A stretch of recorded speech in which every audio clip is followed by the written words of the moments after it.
Prediction markets are growing more and more popular.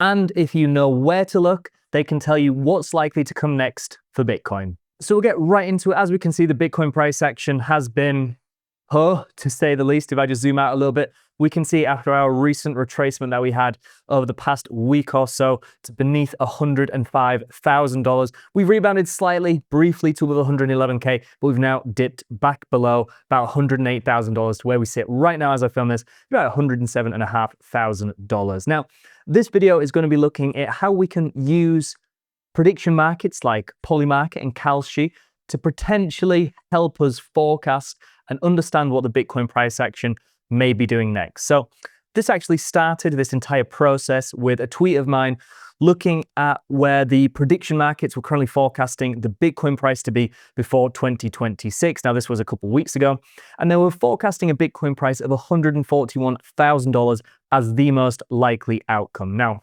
it's gone down a little bit since then. But since then as well, we've also had some research come out that's claiming Polymarket and these other prediction markets are in fact incredibly accurate. In fact, Polymarket shows an accuracy of 1 month out of over 91%. So should we be using this data? Should we be leveraging this Polymarket and prediction market data to gain a better understanding of what the Bitcoin price action might be? So I did an incredible amount of research into this topic to try and come up with whether we should be using this based on data. So as we can see now, this is on Kalshi, not Polymarket, but they're going to be fairly similar. If there's any big price discrepancies in these predictions, they're not going to last for long just due to arbitrage opportunities. But we can see now that the current forecast for how high Bitcoin will get this year is sitting at around $129,000. So should we now be leverage longing Bitcoin, trying to buy some at 107K, knowing we can get a $20,000 profit?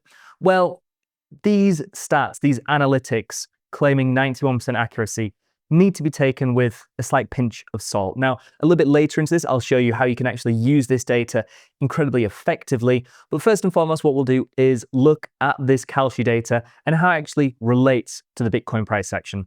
So what I did is using the Kalshi API, I actually scraped this entire market to get the entire history of this market so we can actually see the probabilities and the forecasted price on any given day. Now what we're doing is literally just looking at the ratio between the predicted price and the underlying price. So this blue line here is the underlying ratio between price and predicted price. The orange line is just the Bitcoin price action. So when this is at about 1, it indicates that price is very much exactly where the predicted markets are predicting them to be. We can see this is as Bitcoin is making new highs. And when this is incredibly high, this ratio is increasing considerably to around 1.5, say, indicates that price is actually significantly beneath where markets are anticipating the predicted high for Bitcoin this year to be.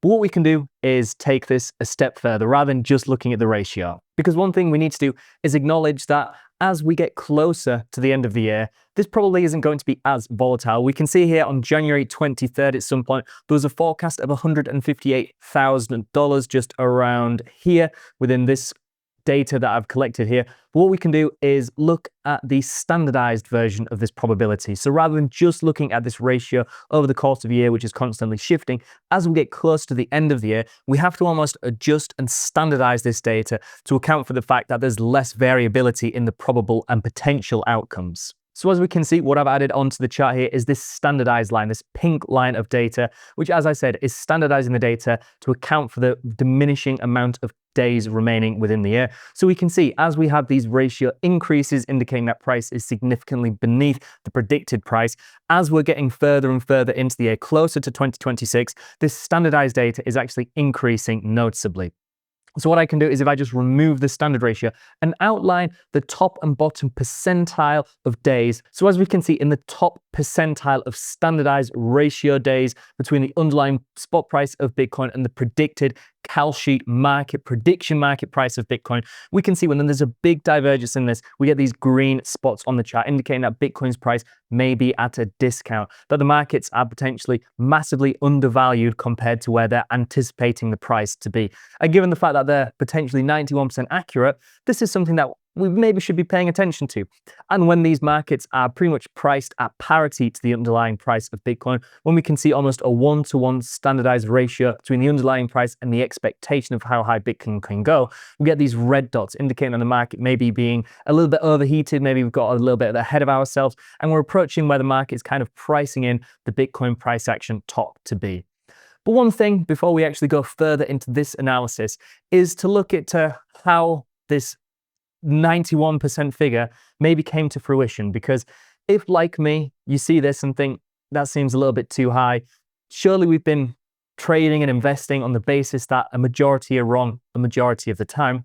So I did a fairly extensive analysis into this, almost a meta-analysis. I looked at a number of different research papers analyzing the accuracy of prediction markets like Polymarket and Kalshi, which gives a slightly different story to what Polymarket have published with their 91% accuracy. We can see in this almost meta-analysis of different prediction markets within Polymarket, at around the 30-day figure, it's only around 76, 77%, which obviously isn't a small and inaccurate amount, but we can see it's definitely way off what they're predicting. And we can see the green line here is actually the mean probability of economic outcomes, and we can see this is actually the lowest. And from the research I did, as we can see on this chart here, this is very similar actually, this analysis, as to the numbers I got here. So when just looking at the Bitcoin markets, because these Polymarket numbers of probability and accuracy are based on all markets on Polymarket. If we just look at Bitcoin specifically, we can see 30 days out, I actually calculated a 71% accuracy of the most probable, the most bet on, the most favored outcome coming to fruition. One other thing I noticed when looking into this analysis is if we just go back to the API here, I actually noticed looking at this standardized data and the uppermost and lowermost percentiles of this ratio to actually try and identify overbought and oversold, discounted, expensive Bitcoin periods, that it actually looked incredibly similar to the Bitcoin Fear and Greed Index. So in this chart here, it might look a little bit confusing, but I've removed the Bitcoin price action, that orange line, and this black line here is the Bitcoin Fear and Greed Index. Now, because this ratio is almost inverted, we have to look at these parallels and correlations as almost an inverse correlation. So when the Fear and Greed Index is incredibly low, it actually outlines when Bitcoin may be at a favorable discount to accumulate. So we can see they actually move almost one-to-one in an inverse correlation. The overall expectations for the Bitcoin price action based on prediction markets and just the bog standard Fear and Greed Index. So how can we actually use this data to our advantage? Because a lot of people are looking at data like this and thinking, well, if it is accurate and if we can actually see, looking at Kalshi and the underlying data from that there is some alpha to be had here, how can we actually use this? Well, a lot of people look at the Fear and Greed Index and think it's too simplistic, it's too basic, and it doesn't actually provide any alpha, doesn't provide any edge in the market. And well, about 10 months ago, actually, we did an analysis video looking into how the Fear and Greed Index can potentially work and if it is actually profitable to implement as part of your trading and investing strategy. And what we can do is go over here to TradingView. Now, again, what I've got here is the Fear and Greed Index chart on the bottom. Again, this is just every single day since its inception on February the 1st, 2018. Now, we can see the green periods coincide with Bitcoin becoming a little bit overheated. These red periods, extreme fear, indicate that Bitcoin is potentially at a discount, which, as we can see from the Kalshi data, actually almost has a one-to-one correlation or inverse correlation to this ratio with the underlying sentiment in prediction markets, where people are actually putting the money where the mouth is. And what we can see is if we go to the underlying returns of this, it's actually still outperformed buy and hold since 2018. Now, this analysis was just done on a $100 account and just using 1% every day we're in the extreme fear region on the Fear and Greed Index, just using 1% of our capital to accumulate Bitcoin, and every day we're in the extreme greed, we're just selling 1% of that Bitcoin stack. And this is including a 0.1% commission, so probably on the higher end of Bitcoin exchanges and the fees, and slippage is included. So it's pretty remarkable that this still has provided outsized returns compared to buy and hold since its inception in February 2018. But if you just go back to the data here, what I did again is look a little bit further into how these numbers are actually calculated. So initially, these headlines were brought to popularity by the analyst Alex McCullough. I hope I didn't butcher that pronunciation. And if we scroll down, what we can see is he actually give some nuances into how this should be interpreted, this data, because a lot of people, again, are looking at this 91% accuracy, going on markets like Polymarket and Kalshi and seeing what the most predicted, most probable outcome is for Bitcoin and or other markets and trying to trade based off of that. But as we can see here, that although these numbers are incredibly high, a huge number of this 91% accuracy is made up of extremely long odd markets. If you go onto Kalshi, you can see Bitcoin markets for betting on 150k price by the end of the year, 200k, 250k, etc.